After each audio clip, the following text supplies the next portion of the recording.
Welcome to Revive Ministries Podcast. Today we are wrapping up the month of May, remembering our wellness tribute to Mental Health Awareness Month. Remembering is a very human thing for us, but we struggle with it, and mental health is no exception. Today we wrap up this month, and we have two guests.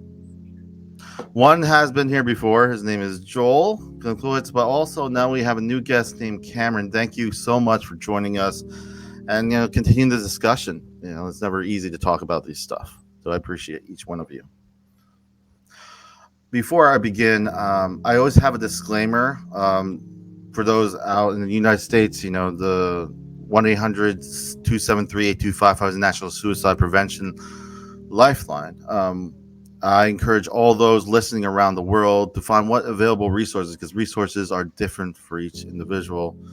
I say this all the time, Cam and Joel. People say it better than I do. There's always these notable quotes that we kind of, Joel kind of exited, but he'll be back. But there's always these quotes that really stick to me. And this is from, his name is David Spangler. I'm going to just ask you, I'm going to read it to you and then take a moment to think about it. Some people think they're in a community, but they're only in proximity. Joel's back. Thank you, Joel. Some people think they're in community, but they're only in proximity. True community requires commitment and openness. It is a willingness to extend yourself to encounter and know the other. What comes to mind when you hear this? I'll ask you, Cam, first, since I think there's some technical issues with Joel. Sure. Yeah. No, I think it is a profound quote. And I think before answering that question, I just want to take a moment just to appreciate having this important conversation.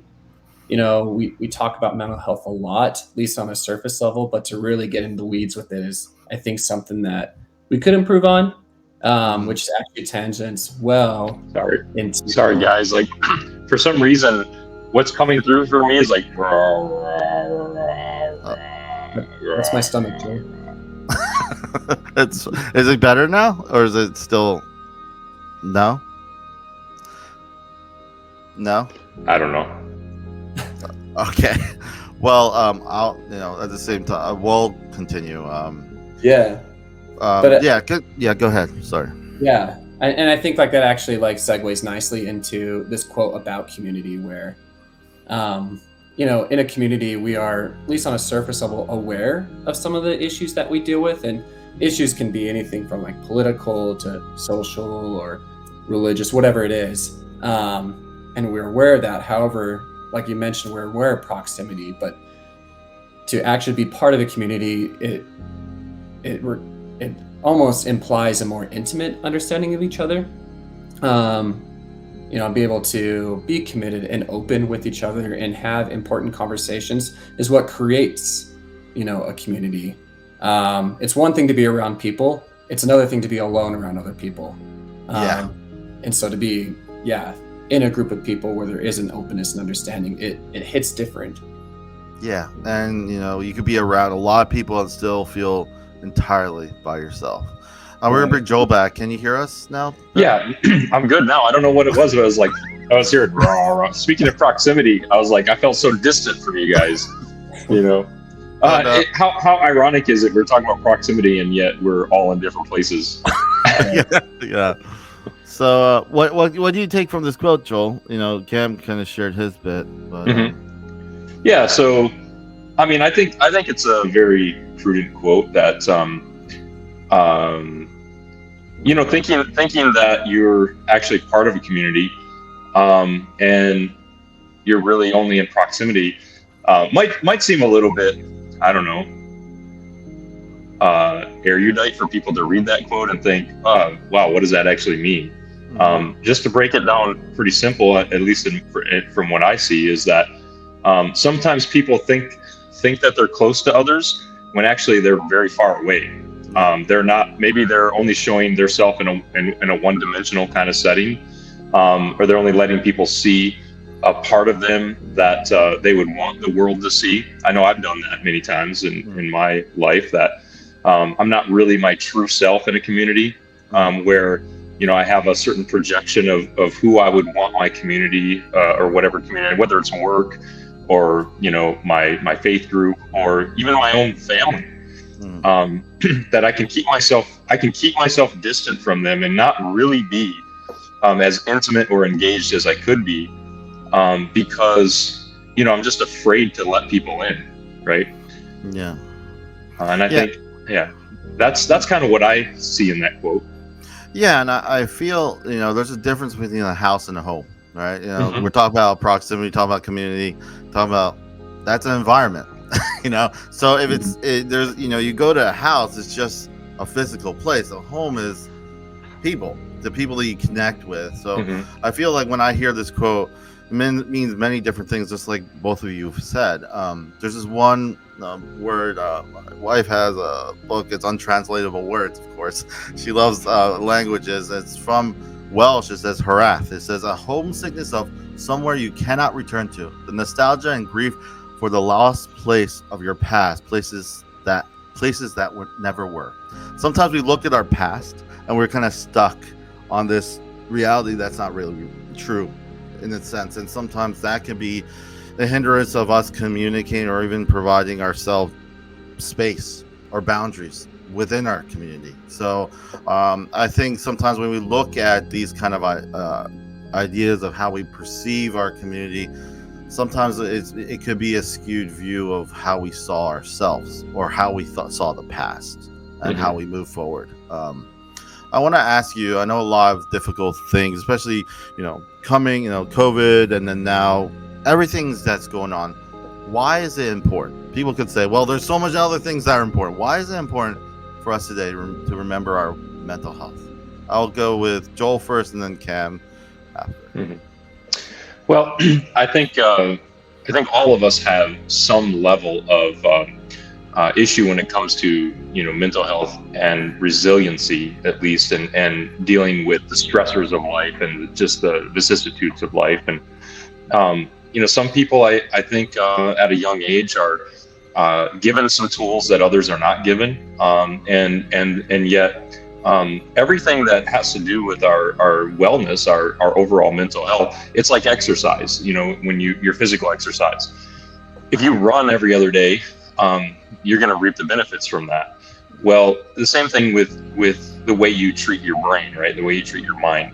The more you exercise your thinking, your thinking patterns, the kind of habits you create, the kind of environment you surround yourself with, it's gonna have an impact on your overall mental health wellness.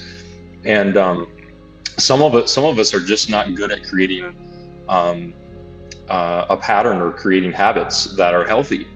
And I think, at least in my own life, if I haven't intentionally focused on the way I'm thinking, how I'm processing, the stresses of life, what kind of people I have in my life that I'm engaged with, if I haven't, taken initiative to intentionally focus on, keeping myself in the right frame of mind, then it's been more difficult to deal with the stressors of life, right? They're gonna come, it's gonna happen. We're all gonna face them. But same thing with your physical health. Like if you have to use your physical strength, let's say you're in a field that requires you to, like a building industry or something.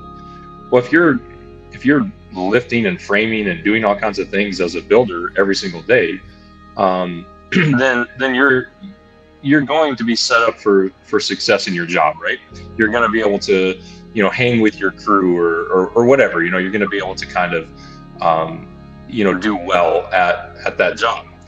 Well, if you have a job that requires, your brain more often, like mine, my job requires me to think quite extensively and to think deeply, and yet my brain isn't fit. My own mental health isn't fit. I'm not focusing on dealing with the regular stressors of my life. Then I really don't have the ability to help others in the way that I would like to help them, because I'm just out of shape, right? Yeah.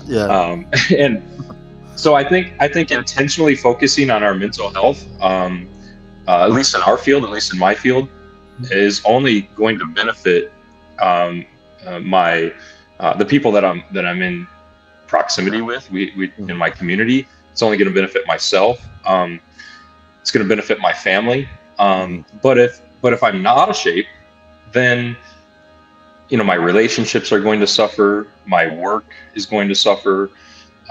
There's a lot of things that I think are tied to mental health, and often we look at mental health and just the term as more of a stigma, like this person has a problem, or this but because I have such experience with people who are out of shape mentally, I guess you would say, they didn't just get there overnight. It was a process of neglect, right? It was years of not intentionally exercising their brain in the right way, and so then you get to a crisis, right? Same thing with like diabetes. If you had a poor diet for many years, well, eventually you're going to pay for that. And it's a lot better to be intentional about the kind of habits you have now than when you end up in a crisis and you're not fit to be able to handle it. Yeah.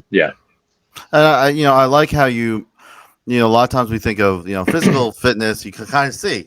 You can see it. Better than, but mental fitness or mental health in general, a lot of times we don't put much value in it. We don't invest. We simplify. We have the Al Bundy kind of attitude. No offense. Married with children, but the thing is, we don't go past it because it is hard work. You meant a lot of these things come through. A lot of the insights comes through pain. A lot of it goes through a lot of insight and self-discovery, and that is painful. It's not easy. A lot of times, when I never grow from connecting with others or something insightful by being around people who think just like me at all, or not addressing certain things like, why do I do this? Biblically, and then obviously this is, I just kind of remind myself of Paul. I want to do one thing, but I do the other thing. A lot of times we don't ask the question, why are we continuing to follow these steps? But I do like the idea when we think about mental health, we don't just think about it, I want it to be better yesterday. When you had this problem for years, it's just like if you were struggling with weight problems or physical problems, you give yourself the grace to get better. But we don't give any time to our mental health. And for me, time is something we never had. I'm sorry, Cam. Go ahead. I want to hear from you. Why is it important for you that you think today that we talking and remembering about mental health? Yeah, no, I just want to echo the sentiment that Joel and yourself said. I think it's spot on where, especially the part you mentioned, we're complex as humans in general, and we find that mental health it's not something that operates in an island. It weaves into other faucets of our life. Just like our physical health, if we're not physically well, it's going to impact our mind and our spirit and how we operate in the community. And the same is exactly true with, our own mental health. If we're feeling a type of way, it's going to impact how we perform, how we love other people, how we accept love, our ability to chase our dreams or connect with the higher power. It's, we're multifaceted, and it gets, I think we do live in a community where it's easy to put our mental health in the back seat. Because we live in a world that in reality emphasizes other things, making money or, buying that next car or just putting that stuff to the side and just working harder. And I'm guilty of that. And I do this for a living. So I can only imagine what other people experience. So there's a metaphor I like to use that I think is incredibly important when it comes to our mental health, but we've all flown before. But when you get your pre-flight briefing, they're talking about safety. At some point, they're going to talk about the mask that dropped down. And they're always going to tell you, before you put your mask on your loved one, you need to put it on yourself first. And, on the surface, it makes sense when you're flying. But when you actually think about the need to provide yourself with oxygen, not only for your own safety, but you're only as good as your own mental health. When you are in a good place, then you can do the things that matter.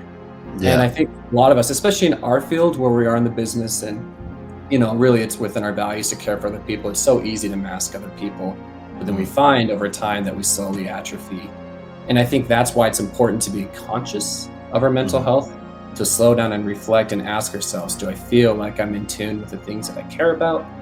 Am I being the person I want to be, the sort of lover, father, business person? Am I doing the things that matter? Because it is easy to put that to the side. And so it does get tricky where, like you mentioned as well, there's stigma. And we definitely see it in our profession in the armed forces, but even in the community in and of itself. I like to believe that the way that we think and feel, what we do with our hands and our feet and what we say is not an accident. I believe that it's the result of the genetics we come to this world with, the experiences that we went through, whether it's traumas or resources we did or did not get. And just everything that we're dealing with, you put that all into almost a pot, if you will, like a recipe, and it creates our mental health. And that's no one's fault if you're feeling a type of way. We're not surprised when the people who have all the resources in the world struggle with depression or choose to die by suicide, because no one's immune to it. And so it really kind of weaves back to what you mentioned before, just the importance of community and really leaning into talking about these important things. Yeah, and we're talking about mental health, and a lot of times, we talk about in my line of work is supportive resources, and it's so individualized. What is a coping skill for you? It could be simply you like to fish or play guitar. A lot of times I find that the things you love when you're struggling with mental health tend to get dust on you see it in the corner. The guitar has dust. You don't do what you don't have time, and when you have time, it's all this urgency. You don't provide yourself. You don't put value in yourself. You don't invest in yourself. You don't say, I want to be better. Recovery is messy. Mental health is messy. When we realize these things and accept them, then we can actually have a real conversation. When we're like, oh, I got to do A, B, C, and that order, good luck. It's not going to work that way. A lot of times the world keeps changing. And I like what you said, in the sense, suicide is never easy to talk about. In the beginning, I always put a disclaimer. But a lot of times when we talk about mental health, we make it too complicated. The cases are complicated. But the reason why we care, why do we remember the pain? Why do we remember loss? Why do we remember completed suicides? For me, it's the people we love. Mental health is messy. Sometimes we'll say all these things. I read this. I care because of the people, our community. That's why mental health matters, because of the people. Remembering our wellness feels like an action. Why is it important to remember and take action for our wellness? I know we kind of spoke of that, but anything else you want to add? Either one. I just want to ask. I think we need to add that often we're doing triage with mental health when we should be doing, like the last question kind of inferred, and that is caring about it today before we're in a situation, right? Before, like, no one should have to go to the ER. I mean, yes, there's accidents that happen without foresight, right? But if we are taking care of ourselves now, today, if we're caring about it today, then we're not going to have, the need for, like if you have diabetes, right? You're not going to have, it's less likely that you'll have a kidney crisis or need dialysis if you're taking care of it now, right? At the point in which it's not a crisis. And that is why we need to take action now. Surrounding ourselves with the right community, the right resources. Now we could put everything in place and still have a struggle, and that isn't to be a stigma at all. But clearly, we're going to be set up much better for success and lifelong happiness, and the ability to weather the storms of life if we are focusing on the right things now. Keeping ourselves in the right space now. Yeah. Cami, you have anything you want to add? Yeah, absolutely. Yeah, I 100% agree. And, sometimes we can look at some of the things that we've experienced in life. The reality is we do go through traumas that have an impact on how we see the world and how we see ourselves. And to look through that lens, it can be really daunting. It can seem really hard to make effective change to improve your life or improve the life of people around you. it gets really easy to kind of turn on a what if machine, or I'll do this tomorrow machine, and come up with reasons. But a lot of times we lose touch of how impactful even small choices can be and just improve your life in general. Something as small as holding the door for someone and them saying thank you to you can go a long way, if you let it, or writing a list of things you can do, or just signing up for a gym, not necessarily committing to 7 days a week, but just signing up, taking one small step is a step in the right direction. And so taking action doesn't necessarily mean I have to face all my traumas. And I really can just be choosing myself or other people with one small step. I think like with the, I mentioned in the beginning, community, I also, when there's a safe place, at least from my experience, accountability is not a bad word. When I'm with people who actually I feel are on, like there for me, accountability is just an opportunity to grow. That's it. Yeah. Rob, I mean, I think there's another thing here is that, having a safe space that you mentioned, I know at least in our profession of arms, everything is about risk assessment and risk aversion. And the safe space is hard to create because we have programs that are meant to mitigate risk, not meant to focus on the person. And so if somebody hears of something that is challenging out of someone's mouth, that maybe they have a pattern that seems like, well, this person could potentially be exhibiting some ideation, right? Well, then we stop everything and we go into a risk assessment process instead of creating a safe space to be somebody's friend, or to pull them closer into community so that they might actually know that somebody cares about them. Instead, we have an institutional model that is more about, well, this is going to impact the institution in a very negative way if we don't put this risk assessment process into action. And I know the idea, like sometimes when I even mention the word safe place, like I'm like, there is none really if you really think about it. But at the same time, the modeling, it doesn't, what does it say? When you have a community, it's not just where you work. It's also where you go to the gym. It's the people, the church you go to. It's a lot of, it's diverse, and it's not just one thing. And I think in the beginning, like before, when I said mental health is messy, it's not going to be clean cut. I'm not going to be like, oh, I feel super safe, I'm going to say everything and do everything. No, it's this kind of growing process, and it's going to be painful. There's no skipping the pain. There's no skipping, I'm going to make a shortcut. It is not easy. But if we have a community that doesn't, I remember I just watched a show, it's an old one with Joel. Remember Sopranos, right? Back in the day. Yeah. Tony Soprano. Since you're from Jersey, that's your show, man. Yeah.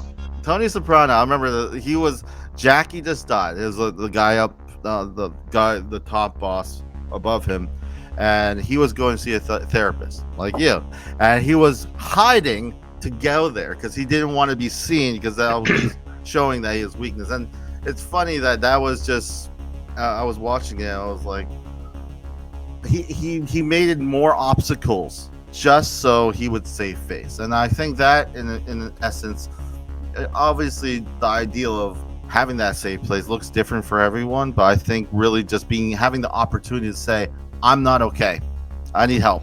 That's it. It's not going to be ideal. It might be messy. Depending on your job or your field, you may not have the luxuries that others may have, but those luxuries may not be luxuries because it's about you moving forward and finding that way to grow, whatever that looks like. Anyway, this destigmatizing mental health. How do you feel community can approach this topic? Either one. Yeah, it's sorry, it's a tricky one.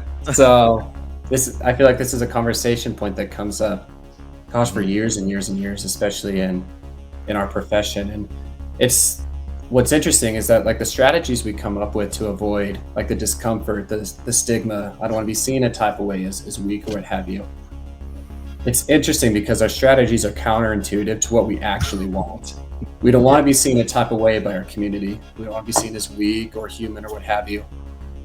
But in reality, what we actually want is to be accepted by our community. Mm-hmm. And so it's really interesting where I don't think there's a person in this world who doesn't want to avoid discomfort, doesn't want to avoid being seen by their peers a type of way. It's almost like that's something we all have in common. So it's interesting where every one of us are dealing with the same thing, but we're keeping it to ourselves. And so destigmatizing is literally being practiced in this conversation right now. It's not fighting, it's not pushing it away, it's making space for our humanity, because the reality is we all feel this way. Sometimes we're more vulnerable than others where we really need it, and that's where we tend to shy away the most.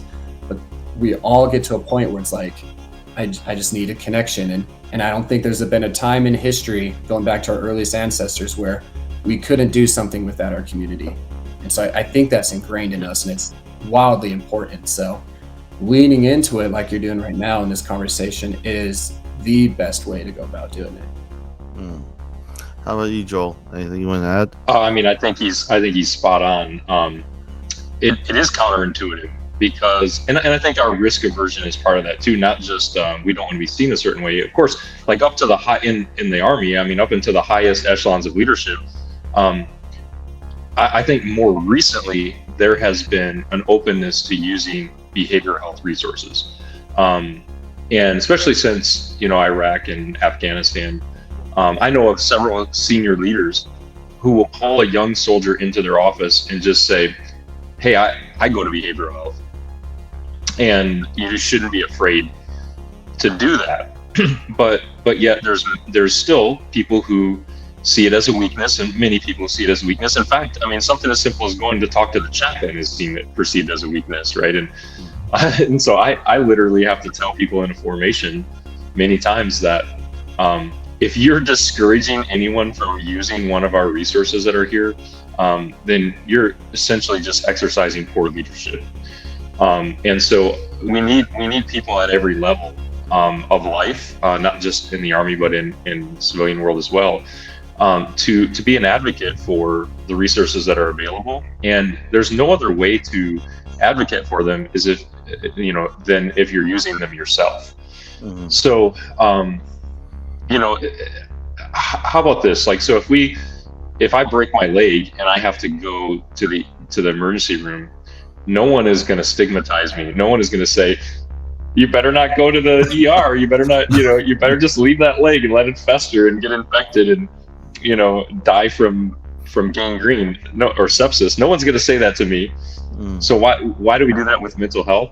Well, because it is unseen, right? And it does link to the perception of weakness. But at the same time, if we don't go, then if we don't use a resource that's available, it is no different than not going to the doctor when you need to go to the doctor. It's no different than letting that broken leg fester or that wound fester. It is only going to get worse with time. And so this conversation, as Cam said, is part of destigmatizing.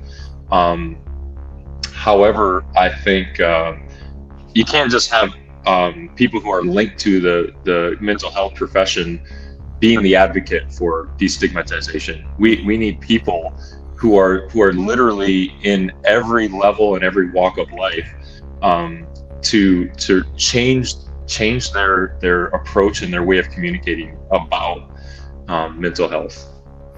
That kind of like segues to this one quote from co-writer Scott King: "The greatness of a community is the most accurately measured by the compassionate action of its members." And I want to segue to one of my last questions for both of you. Simple. What would you like people to remember regarding mental health today as we observe Mental Health Awareness Month? Where we're at, this episode, at least will be premiering at the end of this month. So what would you like us to remember? A lot of times our calendars are scattered with things of what we have to remember. Why should we remember mental health? Why is it important? I know we've been talking about it, but what would you like people to remember regarding it today? Cam, you could go first. Sure. Yeah. Not to just double click on everything that we mentioned, but mental health it matters. It's the CPU in a computer. It's what processes the information that we take in through our eyes or ears or what have you. It helps us make sense of it, and it helps us output, that being our behavior, what we're going to do about that sensory that we take in. And whether that information that comes in is painful, causes anxiety, reminds you of traumas, all that information is important. And everything that we experience is wildly human, and that you're not alone. I don't think anyone's immune to any sort of mental health malady. And the reality is, because the world is challenging and getting more and more stressful, be it the chaos that's happening in the world or in our families, in our communities, even within ourselves, it's projected to get more challenging down the road. And it's just becoming more and more paramount to understand how our mental health impacts us and other people, and really help us lean into, the things that have always helped us since the dawn of time. And that's been, connecting with people who support us and will make space for our stuff.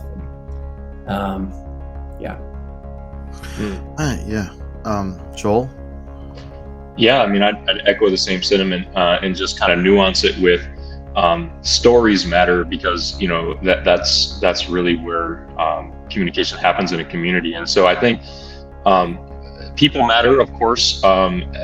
It's real people with real problems. We all have these kind of life stressors. We're all broken. We're all in some ways in need of connection. And as the first quote mentioned, proximity and community, that we actually need real community. Creating real community is the biggest challenge, I think, with mental health.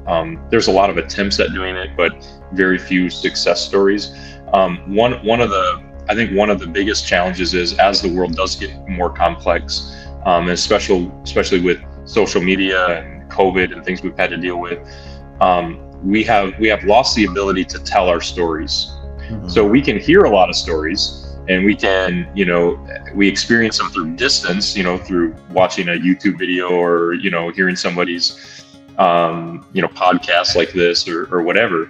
But in a different time, stories were very personal, and they were linked to someone sitting around talking, right? Like whether it was by the campfire or, in a living room, people used to gather around a radio together, right? The ways in which people experience community were simpler.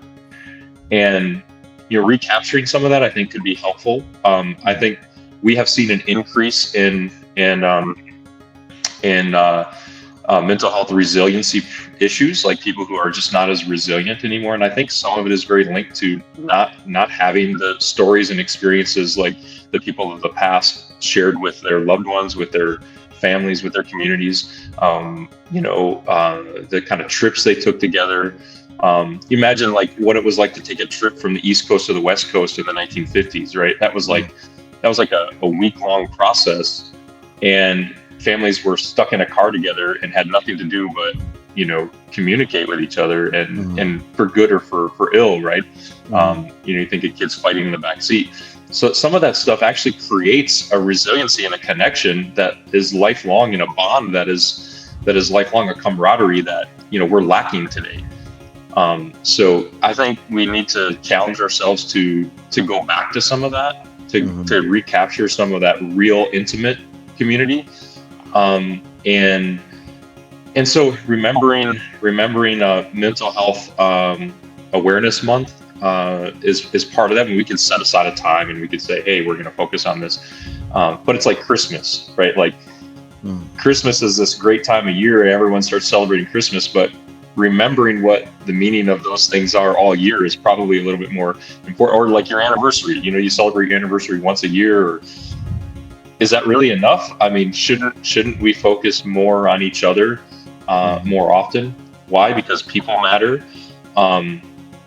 Relationships with them matter. And if we don't create it if we don't create that safe space for others, or a bond or a link with others, then we're also going to be lacking it ourselves. That's why I think it's important to, focus on it. I've worked in support groups. I used to do actually faith-based recovery groups at the drop-in center locally, and one thing I always learned was When people start opening up, telling their stories, on paper it doesn't look like nothing changes, but they feel better and they do better. Why? Like it's like this invisible thing. There's something I don't know, something about the sharing of stories, and stories are one of the best modes of sharing experiences or sharing a lesson. You don't you have just a bunch of bullet points of what you shouldn't do. It doesn't mean nothing if you don't have a story behind it. Why do I care? And I think sometimes we don't ask ourselves, why do we care and why should we care? And it's given us the time that we need to heal. Any final thoughts you want to share with those listening as we wrap up this one discussion?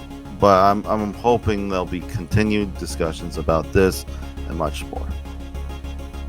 Yeah, I just, again, I appreciate the conversation. I think leaning into hard topics like this is important. I think that the discomfort we feel around mental health or talking about difficult things is actually a sign that this is important. We all know that we can't grow within our comfort zones, and so leaning into things that don't necessarily feel good normally yield some nice results down the road. And so just encourage people just to lean into that stuff, have this conversation, and when you do, just remember that we're all human beings with interesting, traumatic, funny backgrounds, and that's a good thing. That's what really makes our community a diverse and special place. Joel? Yeah, and just to add that, get yourself active in a community. If you're not involved in one, there's plenty to join. There's plenty groups to join. There's plenty civic things to do. Serving others is a big component of that. When you serve others, you're actually helping yourself more than others, right? And Rob, that. I mean, your story is linked. You and I are linked in our stories because of the time we served together, and that's led into both of us going, very different directions in our careers and our families, and yet our time. We're coming up on like almost a decade now of being in a friendship and of being part of your life, and you being part of my life in such a significant way that even if we don't talk every week, that we're able to pick it back up right on track, like when we need each other for something, right? Or if I need to confide in you, or you need to talk to me about something. Like just the other day, we were talking about a particular thing going on in your faith community, right? And we're able to talk about that in a significant way because we have a bond, right? Yeah. And our bond came through serving together. And if we don't create that bond, then in the future, when you need to call on it, it's not there. Yeah. And so that's like just my final thought is get yourself involved in a significant, intimate community relationship where you're serving other people. Yeah, I always said helping people was my healing.